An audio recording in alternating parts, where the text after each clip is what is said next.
By way of introduction, I'm Craig Harrison. I work in our tax business at PwC in Northern Ireland, helping businesses and shareholders with all sorts of tax planning. James has led me into this session nicely with that kind of focus on the importance of cash. The tax related topics that I hope to spend a few minutes talking about very much continue that theme of cash and cash management.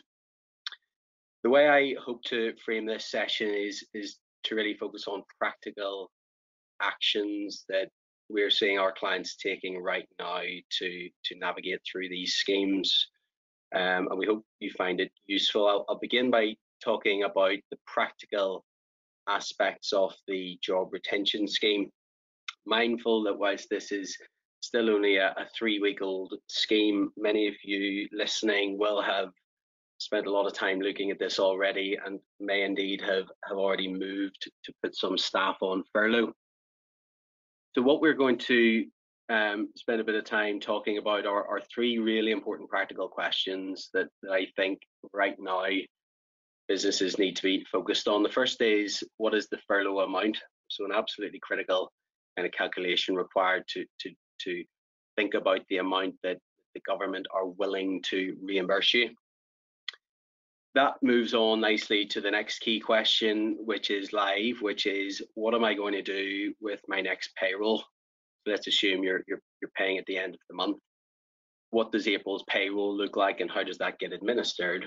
And the third big question that you'll all be very, very interested in is, how do I go about getting my money back? I'm just going to break those down a little bit further, just to try to bring to life what some of those kind of practical actions will look like. What is the furlough amount?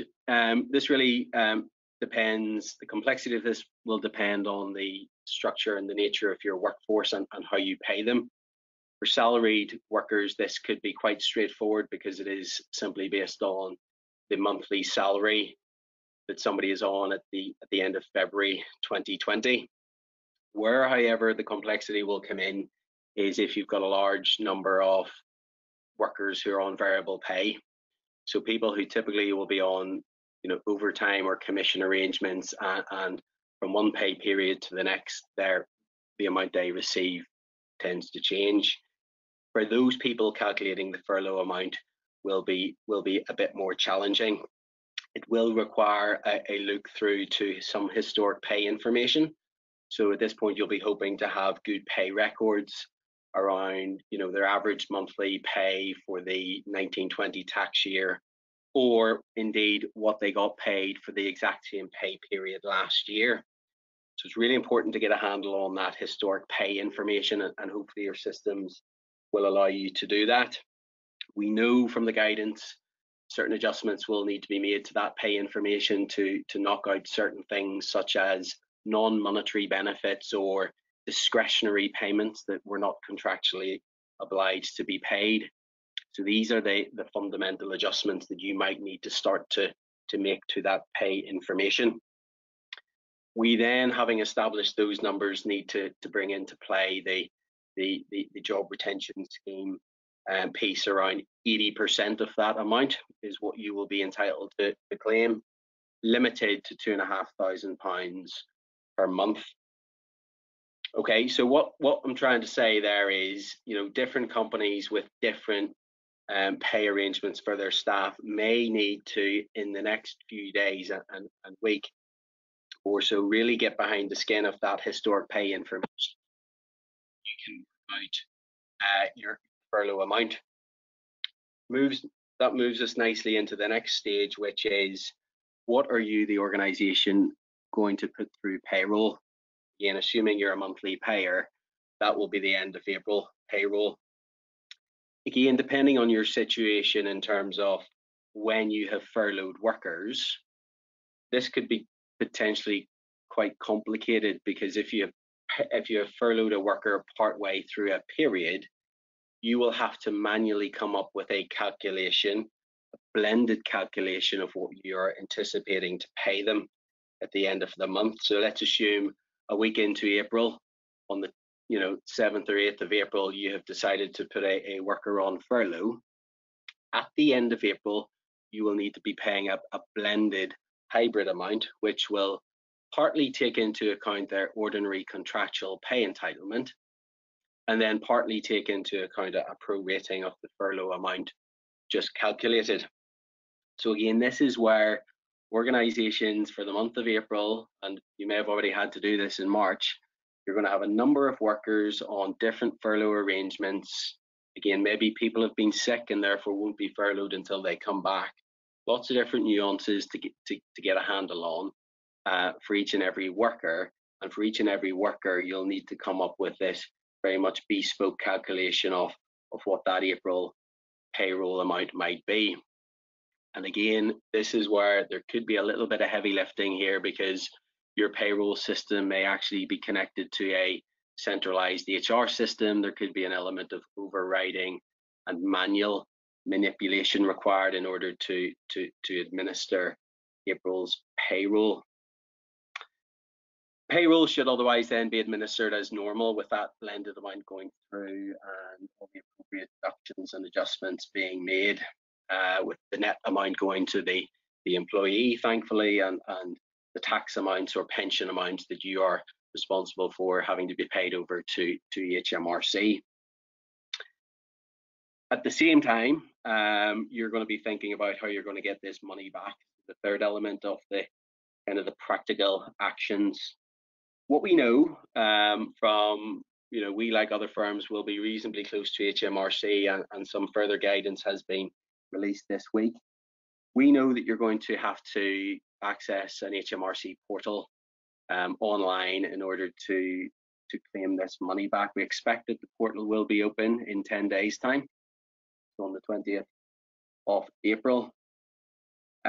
We expect that you're going to have to put some of this calculation information into this portal: names of employees, PAYE details, NIC numbers, details of furlough periods, details of calculations, and so forth. And then you will be able to submit your claim.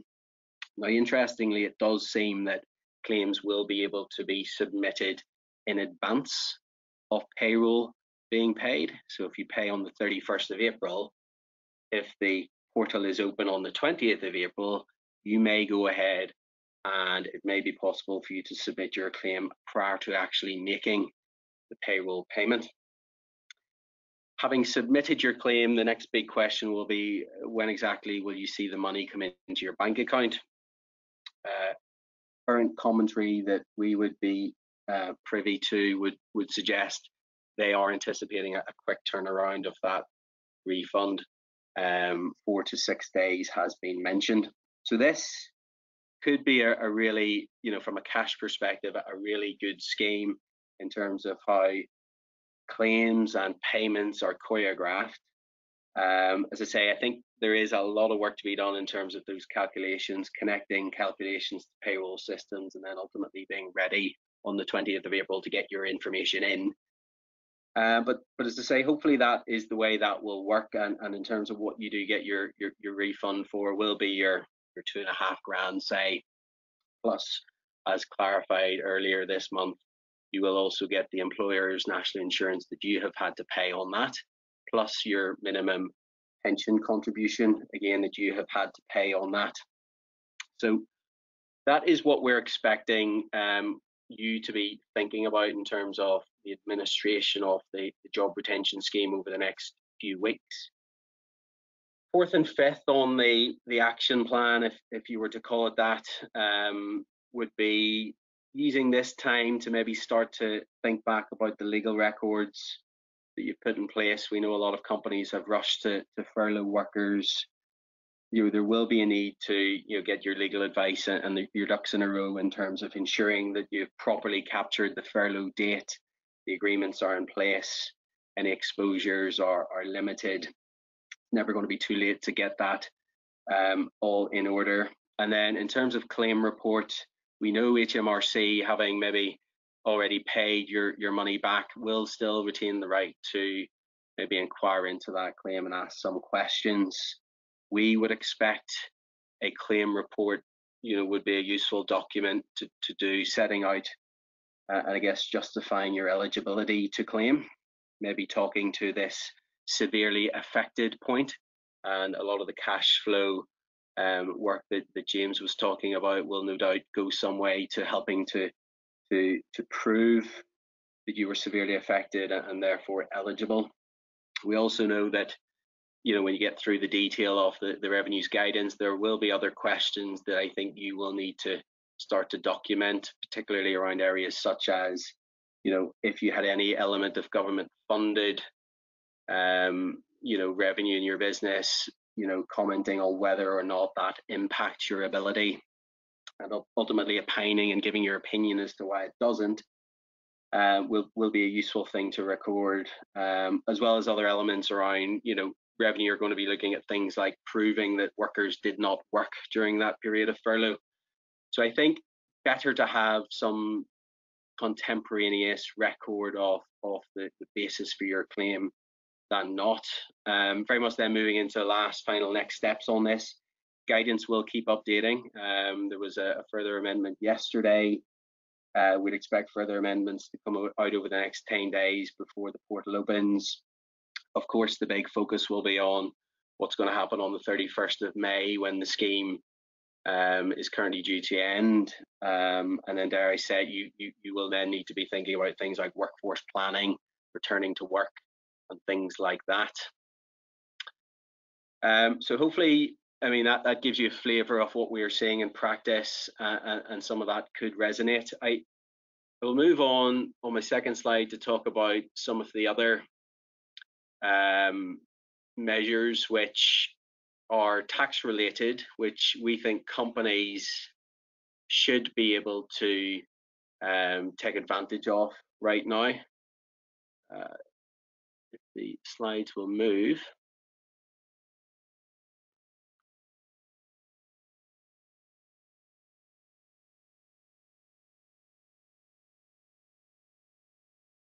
There we go. There we go. So again, focusing on action and proactivity. Time to pay. Again, many will have come across this over the last few weeks. It isn't actually a new concept. It is something that's always been there for companies who need some support in paying their taxes. A couple of big developments in the last few weeks around VAT, with the automatic deferral of any VAT payments that you were due to pay between the 20th of March and the end of June 2020, automatically deferred until the 31st of March 2021. You will need to continue to prepare your VAT return, submit that VAT return to record what you were due to pay, and indeed, if you're in a VAT repayment position, you should still be able to access that repayment. Practically, the big action is around cancelling direct debits, of course, to ensure that any automatic payment that you had set up does not get lifted. And obviously, the big bonus of this is that this deferral will be interest free until the 31st of March next year. PAYE, which would be your other main cash outgoing from a tax perspective, there is no automatic deferral, so your next PAYE bill due on the 22nd of April should still be made. Now, if you are unable to make that payment, you can access HMRC's informal deferral arrangement, which is accessed via a telephone call to their helpline. Our experience in the last 3.5 weeks in terms of deferring PAYE is that you should, and again, this is probably talking to experience from calls made prior to the 22nd of March, 3-month deferrals were reasonably common in terms of what was being offered. I would say that, you know, a 3-month deferral will very quickly come round, and perhaps in June or July you will have quite a significant tax payment to make. You should maybe give some thought to a more formal, longer term time to pay arrangement, which often looks like a 12 or 24-month installment period. There's a bit more heavy lifting to that in terms of it's not necessarily going to be a telephone call. It will be something a bit more formal in terms of presentation of cash flow, presentation of arguments as to why you need this time to pay. And again, that will be a slightly longer term and formal arrangement agreed and signed by both parties.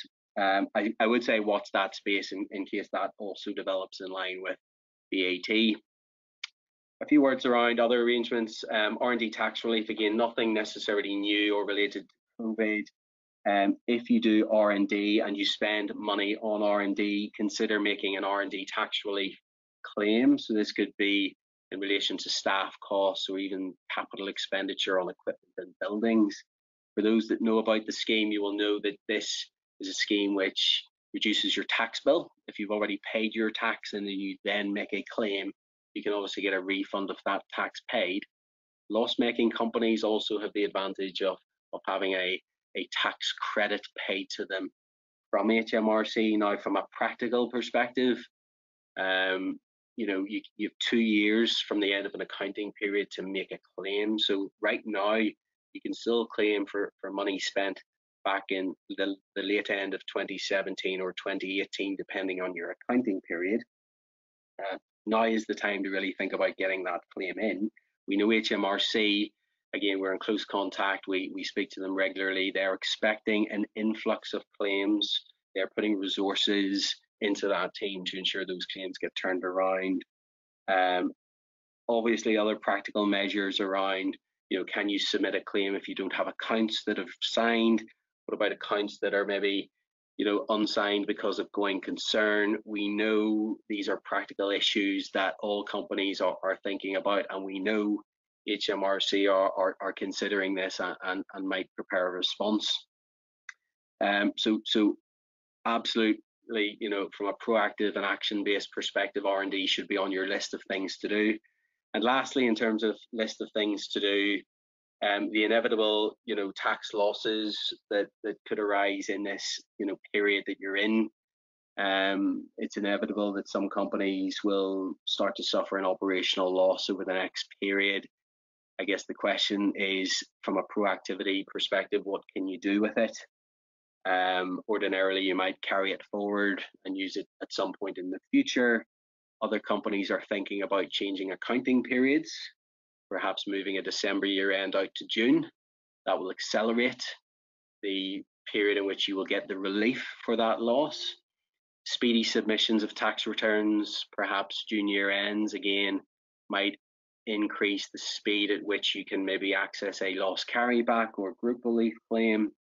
And indeed, there will be other things that you can proactively plan for example, maybe triggering transactions to arise in this particular period where those losses might offset other gains and profits and ultimately lead to a saving of tax.